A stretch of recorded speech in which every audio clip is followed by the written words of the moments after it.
मुख्यमंत्री के द्वारा जो आदेश संचालित किया गया है कि ग्रामीण चिकित्सकों पर छापेमारी करके उनको तत्काल जेल भेजा जाए,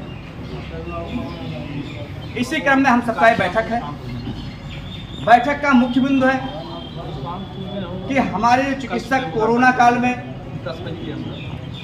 भारत की जान बने हुए थे। ग्रामीण क्षेत्रों में बड़े बड़े डॉक्टर जब आप सबसे नज़र मिलाने के भी काबिल नहीं बने थे कि उनके यहाँ जो 100 रुपये की फीस वाले डॉक्टर थे उनकी फीसें कितना हो गई थी 500, और डॉक्टर छूने के बदले ऑनलाइन देख रहा था और दूर से देख रहा था।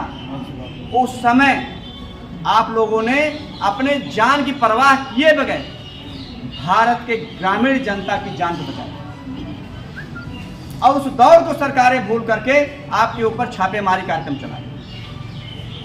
इससे निपटने के लिए हम लोग यहाँ एकत्रित हुए हैं। इस पे हम लोगों का विचार होगा, मंत्रणा होगा कि सरकार के इस कठोर निर्णय का हम जवाब उन्हीं की भाषा में देंगे या उससे बढ़ के। साथियों, हमारे जो ग्रामीण चिकित्सक हैं ये सदैव सरकार से कदम मिलाकर के चलते हैं। एक समय था जब हम लोगों को झोला छाप नाम से प्रस्तुत किया गया था समाज में। वो दौर था आज़ादी के पहले का, जब हमारे ग्रामीण चिकित्सक गांव में रहते थे और कोई कक्षा 1 पढ़ा होता था, कोई कक्षा 2 पढ़ा होता था।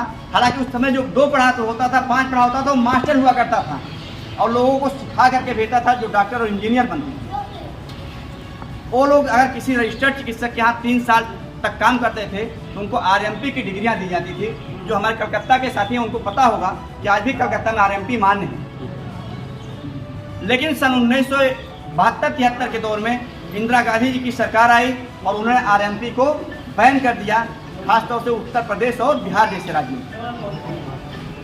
लेकिन मैं सरकारों से लगातार मांग करते आ रहा हूँ, 2017 से, जो हमारे साथी जान रहे होंगे, यहाँ तक कि मैं आप लोगों की आवाज़ के लिए दिल्ली के जंतर मंतर पर भी बड़ी संख्या में लोगों को लेकर के आंदोलन किया कि आप लोगों को प्रशिक्षित किया जाए।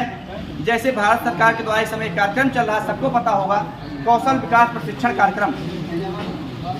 उसके तहत जो हाई स्कूल और इंटर पास बच्चे हैं जो अपना भविष्य कहीं और संवार सकते हैं, वो कोई MBBS बन सकता है, कोई इंजीनियर बन सकता है, कोई बड़ा नेता भी बन सकता है, उसको मोटिवेट करके आप बेड साइड असिस्टेंट का कोर्स करा रहे हैं। यानी आप उसके भविष्य को अंधकार में कर रहे हैं, उसको और आगे बढ़ा